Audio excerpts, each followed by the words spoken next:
اعوذ باللہ من الشیطان الرجیم بسم اللہ الرحمن الرحیم سبحانک لا علم لنا الا ما علمتنا انک انت العلیم الحکیم۔ قرآن کریم میں سورۃ النحل میں 14ویں پارے میں اللہ تعالیٰ ارشاد فرماتے ہیں فَإِذَا قَرَأْتَ الْقُرْآنَ فَاسْتَعِذْ بِاللَّهِ مِنَ الشَّيْطَانِ الرَّجِيمِ۔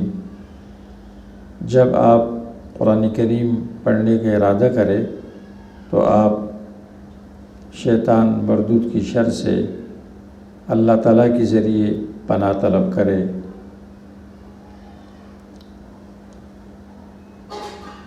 فاستعذ باللہ یہ امر ہے اور اس کی بجاوری کا طریقہ یہ ہے کہ ہم اعوذ باللہ من الشیطان الرجیم پڑھیں گے۔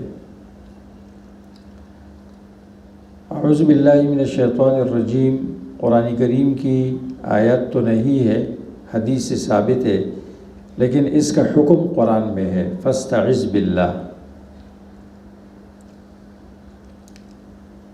اعوذ باللہ من الشیطان الرجیم اس کا پڑھنا قرآن کریم کی تلاوت کے ساتھ خاص ہے،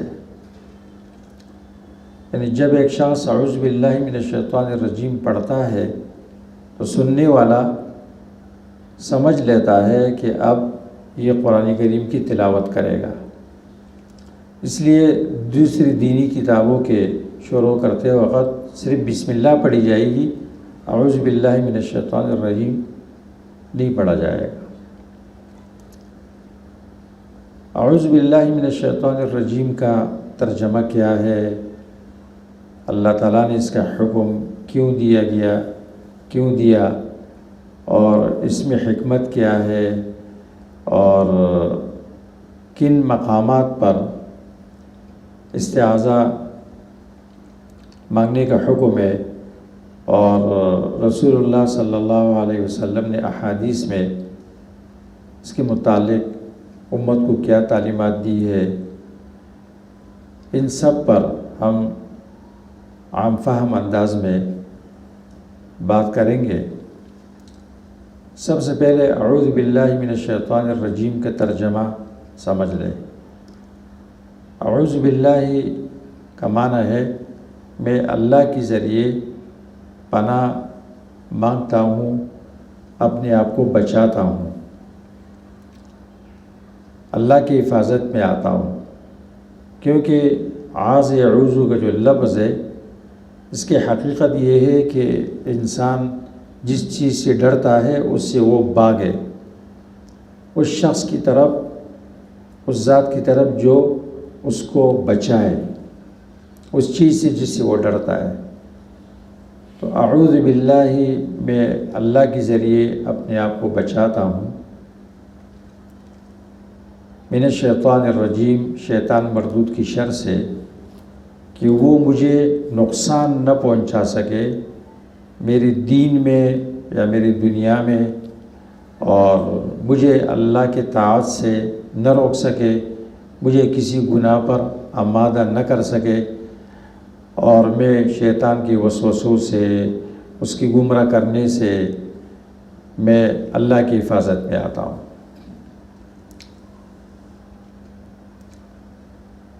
اعوذ باللہ کا خلاصہ کیا ہے؟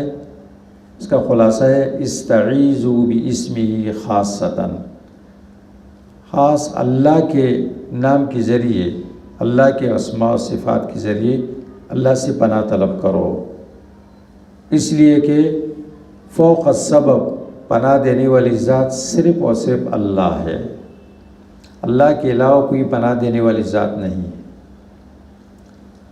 اعوذ باللہ میں توحید کی تعلیم ہے کہ انسان کو جو بھی تکلیف پہنچتی ہے وہ اللہ کی مشیت و ارادے سے، اور اللہ ہی اس کو ہٹا سکتے ہیں۔ وَإِن يَمْسَسْكَ اللَّهُ بِضُرٍّ فَلَا كَاشِفَ لَهُ إِلَّا هُوَ۔ اسباب کے درجے میں اگر انسان پناہ طلب کرتا ہے کسی انسان سے اس اسباب کے تحت جو اس کی قدرت میں ہے، دنیوی اسباب کے درجے میں وہ اس کو پناہ دے سکتا ہے تو وہ شرک نہیں ہے، وہ جائز ہے۔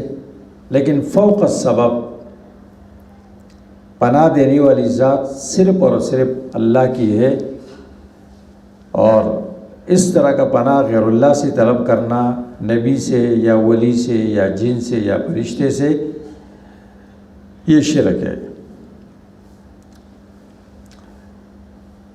استعاذہ کے 3 ارکان ہے۔ نمبر 1 مستعیذ، پناہ طلب کرنے والا، یہ مومن ہے۔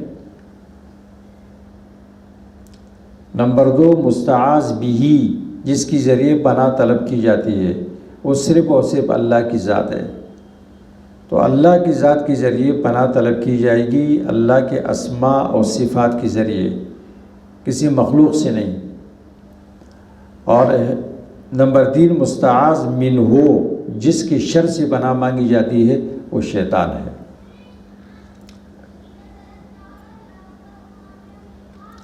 اس کی حکمت کیا ہے؟ حکمت یہ ہے کہ جب شیطان کو اللہ تعالیٰ نے آدم علیہ السلام کے سامنے سجدہ نہ کرنے کی وجہ سے راندے درگاہ کیا، تو اس نے قسم کھائی کہ میں اس کی اولاد کو گمراہ کر کے رہوں گا۔ سورۃ اعراف میں اس کا بیان ہے، قال فبعزتک لأغوینہم اجمعین، سب کو گمراہ کر کے رہوں گا، قسم کھائی ہے اس نے۔ تو یہ ایسا دشمن ہے کہ نظر نہیں آتا ہے، تو اس سے بچنے کا طریقہ یہ ہے کہ ہم اس ذات کی پناہ میں آئیں گے جو اس کو دیکھتا ہے اور یہ اللہ کو نہیں دیکھ سکتا ہے۔ انہو یراکم وہ قبیلہ من حیث لا ترونہ، وہ ہمیں دیکھتا ہے، ہمیں وہ نظر نہیں آتا ہے۔ قرآن کریم میں اللہ تعالیٰ نے 2 قسم کے دشمنوں سے استعاذے کا حکم دیا ہے، ایک انسانی شیطان اور ایک جنی شیطان۔ انسانی شیطان چونکہ انسان آدم کی اولاد ہے، اس کے طبع میں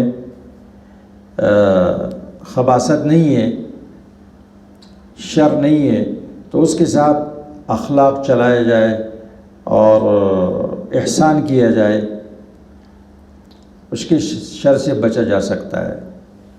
لیکن جہاں تک شیطان کا تعلق ہے، ابلیس کی اولاد، تو ان کے ساتھ مصالحت ممکن نہیں ہے، ان سے اللہ کے ذریعے پناہ طلب کی جائے گی۔ سورۃ اعراف میں اللہ تعالیٰ نے اس کا حکم دیا ہے۔ جنی انسانی شیطان کی شر سے بچنے کے لیے اللہ نے حکم دیا اخلاق چلاؤ، خذ العفو وأمر بالعرف وأعرض عن الجاہلین، یہ انسانی شیطان کا علاج ہے۔ اور جنی شیطان کا علاج وَإِمَّا يَنزَغَنَّكَ مِنَ الشَّيْطَانِ نَزْغٌ فَاسْتَعِذْ بِاللَّهِ۔ سورۃ مومنون میں بھی اللہ نے یہ حکم دیا ہے، ادفع باللتی ہی احسن السیئہ نحن اعلم بما یصفون۔ انسانی شیطان کا علاج اخلاق چلاؤ، اور جنی شیطان قل رب اعوذ بک من ہمزات الشیاطین واعوذ بک رب ان یحضرون۔ یہ حکم اللہ نے سورۃ حامیم سجدہ میں بھی دیا ہے، سورۃ فصلت میں، ادفع باللتی ہی احسن السیئہ ولا تستوی الحسنۃ ولا السیئہ فإذا الذی ادفع باللتی ہی احسن السیئہ فإذا الذی بینک وبینہ عداوۃ کأنہ ولی حمیم۔ یہ انسانی شیطان کا علاج ہے۔ وَإِمَّا يَنزَغَنَّكَ مِنَ الشَّيْطَانِ نَزْغٌ فَاسْتَعِذْ بِاللَّهِ إِنَّهُ هُوَ السَّمِيعُ الْعَلِيمُ۔ سورۃ اعراف میں اللہ تعالیٰ نے یہ بتا دیا ہے 3 خطابات کی اولاد آدم کو، کہ اس نے تمہارے ماں باپ کو جنت سے نکالا اور ننگا کر کے نکالا۔ یا بنی آدم لا یفتننکم الشیطان کما اخرج ابویکم من الجنہ ینزع عنہما لباسہما۔ یہ تمہیں ننگا بھی کراتا ہے، ان کو ننگا کرایا اور مشرکین مکہ کو بھی ننگا کرایا کہ تم نے جو کپڑے پہنے ہیں اس میں گناہ کیا ہے، اگر بیت اللہ کی مجاورین سے کپڑے نہیں ملتے ہیں تو ننگا طواف کرو، وہ ننگا طواف کرتے تھے۔ یہ کفر اور شرک اور فحاشی کا ماہر جنگجو ہے، طریقۂ واردات بدلتا رہتا ہے۔ اس دور کے انسان کو فیشن کے نام سے ننگا کرا رہا ہے، اللہ نے خبردار کیا ہے۔ قرآن کریم میں اللہ تعالیٰ نے ایک تو استعاذے کا حکم دیا ہے، اور قرآن کا اختتام آخری 2 صورتیں وہ استعاذے کی ہے، قل اعوذ برب الفلق، اور یہ حکم پیغمبر علیہ السلام کو ہے، پہلا مخاطب وہ ہے اور پھر ہر مسلمان ہے۔ اس میں دلیل ہے اس بات کی کہ انبیاء بھی پناہ میں فوق السبب پناہ میں اللہ کے محتاج ہے، تو اللہ سے پناہ مانگو۔ انسان کے پاس 3 اہم نعمتیں ہیں، ایمان کی نعمت اور مال کی نعمت، جان کی نعمت۔ تو مال اور جان کے تحفظ کے لیے سورۃ الفلق ہے، سیکورٹری ہے، قل اعوذ برب الفلق من شر ما خلق ومن شر غاسق اذا وقب ومن شر النفاثات في العقد ومن شر حاسد اذا حسد۔ اور ایمان کے تحفظ کے لیے سورۃ الناس، قل اعوذ برب الناس ملک الناس الہ الناس۔ وہ قرآن کی ابتدا بھی اعوذ باللہ سے ہوتی ہے اور اختتام بھی۔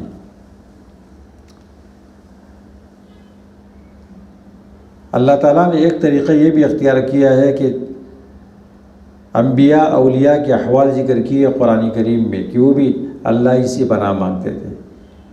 سورۃ بقرہ میں موسیٰ علیہ السلام کی حالت ذکر کی ہے، قال اعوذ باللہ ان اکون من الجاہلین، قوم نے کہا اتتخذنا ہزوا، قال اعوذ باللہ ان اکون من الجاہلین۔ نوح علیہ السلام نے بھی اللہ سے پناہ مانگی،